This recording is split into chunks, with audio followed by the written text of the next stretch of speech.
Hi there, and thank you for clicking on this video. Today we're going to learn how parents shape a child's brain and what really matters in the first years. If you're a parent or preparing to become one, you've probably heard of this idea before. Everything you do affects your child. That sentence alone can feel heavy. It can create pressure, anxiety, or even fear about getting things wrong. But here's the truth. This video isn't about perfection, and it's not about blame. It's about understanding your impact and using your knowledge to actually feel more confident, not less. Because parenting isn't about doing everything perfectly, it's about showing up in ways that truly matter. Every hug, every word, every moment of patience, or even a moment of repair after a mistake shapes your child's brain in ways that can last far beyond what you can see. Your presence matters more than your perfection. Your connections matter more than your control. And the small, consistent moments, those quiet, seemingly ordinary interactions, are what build a strong foundation for your child's emotional health, social skills, and lifelong resilience. So if you're ever worried that you're messing up, take a deep breath. You don't have to be perfect. You just have to be present. And today, we're going to break down exactly how those moments, big or small, actually shape your child's brain, so you can parent with understanding, compassion, and confidence. A baby is not born with a finished brain. In fact, at birth, the human brain is only about 25% of its adult size. The rest of the brain develops gradually, shaped by experience, interaction, and care. And this is crucial to understand. The brain doesn't grow in isolation. It grows in response to relationships. Every interaction your child has, being held, spoken to, comforted, or even ignored, activates neural pathways in the brain. These pathways are like little highways that connect different parts of the brain. When pathways are used repeatedly, they become stronger, more efficient, and more reliable. This is how the brain learns what to expect from the world. Over time, your child's brain is constantly asking one central question: is this world safe? Am I safe in it? The answers to these questions form the foundation for everything that comes later: emotional regulation, attention, learning behavior, and even relationships in adulthood. Think about it this way. Every hug, every soothing word, every time you notice their feelings or respond to their cries, you are actually building the structure of their brain. And even moments that feel challenging, like helping a child navigate disappointment or fear, are opportunities for growth and connection. The remarkable thing is that the brain is plastic, which means it can adapt and repair and reorganize itself. This is why consistent loving presence matters far more than perfection. You don't need to get everything right, you just need to be there enough of the time in ways that communicate safety, love, and reliability. Because when a child feels safe in a world, when they know someone is there to meet their needs, and their brain develops resilience, curiosity, and confidence, qualities that will last a lifetime. Attachment is often misunderstood. It doesn't mean being perfect, it doesn't mean never letting your child struggle, and it definitely doesn't mean being available every second of the day. Attachment is about responsiveness. When a child expresses a need through crying, reaching, words, or behavior, and someone responds in a predictable and caring way, their brain learns something crucial.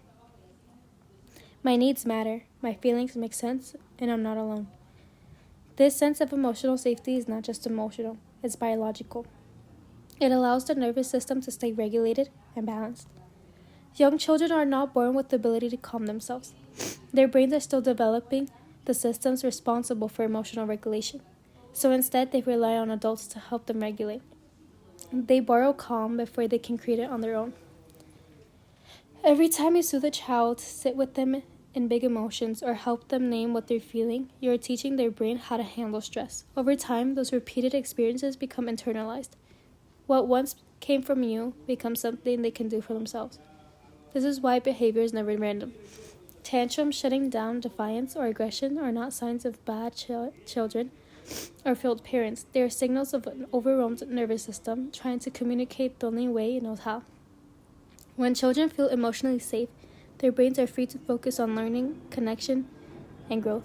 But when they feel unsafe emotionally, the brain shifts into survival mode. Attachment doesn't remove challenges from a child's life.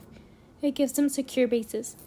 Built through responsiveness, repair, and presence is what shapes a child's ability to regulate emotions, form healthy relationships, and feel safe in the world for years to come. Not all stress is harmful. In fact, short-term stress, like learning something new, trying a hard task, or facing a challenge with support, actually helps the brain grow. The kind of stress teaches the nervous system flexibility and resilience. The problem is chronic, unresolved stress. When a child grows up in an environment where tension, unpredictability, emotional disconnection, or fear is in constant motion, the brain adapts, but not for growth, it adapts for survival. The nervous system becomes hyper alert, always scanning, always preparing for the next threat. Instead of focusing on curiosity, learning, and connection, the brain shifts into protection mode. Over time, this can show up as difficulty concentrating, emotional outbursts, anxiety, impulsive behavior, or shutting down completely. And here's something that often surprises parents. It is not conflict that causes most of the harm. It's conflict without repair. Every family experiences frustration, stress, and moments of disconnection. That's normal. But what shapes the brain is what happens after those moments. When a parent loses patience but later reconnects, apologizes, and explains or offers comfort, the child's brain learns something powerful. Relationships can recover. Mistakes don't mean abandonment. I'm still safe. That process of repair actually strengthens the nervous system. It teaches the brain how to move out of stress and back into connection. This is how resilience is built, not by avoiding stress entirely, but by learning how to recover from it. So if you're ever worried about the moments that you didn't handle perfectly, this is your reminder. Repair matters more than perfection. Every time you come back, you're teaching your child's nervous system that safety can be restored, and that lesson lasts a lifetime. Children don't learn emotional regulation by being told, calm down.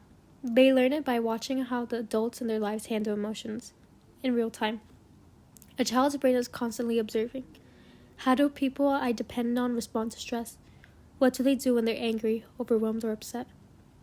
When a parent pauses, takes a deep breath, and names what they're feeling, a child's brain is paying close attention. Those moments are teaching the nervous system what regulation looks like from inside out. When an adult suppresses emotions or completely explodes without repair, children absorb those patterns too, not because they're choosing to copy them, because their brain learns through modeling. This doesn't mean parents shouldn't show emotion. In fact, showing emotion is healthy. What matters is how emotions are expressed. When emotions are expressed in a way that feels safe, contained, and honest, children learn that feelings are manageable, not dangerous. That they can be felt, named, and moved through. Something as simple as saying, I'm feeling overwhelmed right now, so I'm going to take a break, teaches emotional awareness far more effectively than any lecture could ever do. In those moments, you're teaching your child. Feelings have names, feelings don't take over, and there are tools to handle them. Over time, those experiences become internalized. What your child once learned by watching you becomes the way their own brain responds to stress. Your child's brain isn't just learning what to feel, it's learning how to handle feelings, how to regulate, and how to return to calm. And those lessons shape how they cope with stress, communicate in relationships, and care for themselves for the rest of their lives. Here's one of the most important truths in developmental psychology. Children do not need perfect parents. In fact, research shows that parents only need to be emotionally attuned about 30 to 50% of the time for healthy brain and emotional development. That may sound surprisingly low, but it's powerful. Because what shapes a child's brain isn't perfection, it's consistency over time. Predictability, emotional availability, and repair when things go wrong. Children don't need a parent who never makes mistakes. They need a parent who comes back, a parent who reconnects, a parent who shows that relationships can stretch, bend, and still remain safe. Mistakes don't damage children. Disconnection without repair does. When a parent acknowledges a misstep, takes responsibility, and reconnects emotionally, the child's brain learns something essential. Conflict isn't the end of connection. Mistakes don't equal abandonment, and relationships can be trusted even when they're imperfect. This is how resilience is built, not by shielding children from every challenge, but by showing them again and again that safety, care, and connections return. Over time, those repeated experiences shape a child who isn't fragile but flexible, not fearful of mistakes but confident in repair, not dependent on perfection but grounded in connection. This is quite the powerful impact of consistency, and it lasts far beyond childhood. Parenting isn't about controlling outcomes. It's about creating an environment where a child's brain can develop without living in survival mode. A child doesn't need a perfect life to thrive. They need a nervous system that feels safe enough to explore, learn, and grow. Your presence matters more than any parenting strategy. Your consistency matters more than perfection. And your willingness to repair matters more than never making mistakes. What truly shapes a child's future isn't the absence of struggle. It's knowing there's someone steady to return to when things feel hard. Your child's brain isn't asking for flawlessness. It isn't keeping score of every moment you got wrong. It's asking one simple question. Am I safe? Am I connected? Does someone come back to me? And every time you respond, reconnect, or try again, you're answering that question. Even on the hard days, even when you're tired, even when you feel like you did enough. If there's one thing to take away from all of this,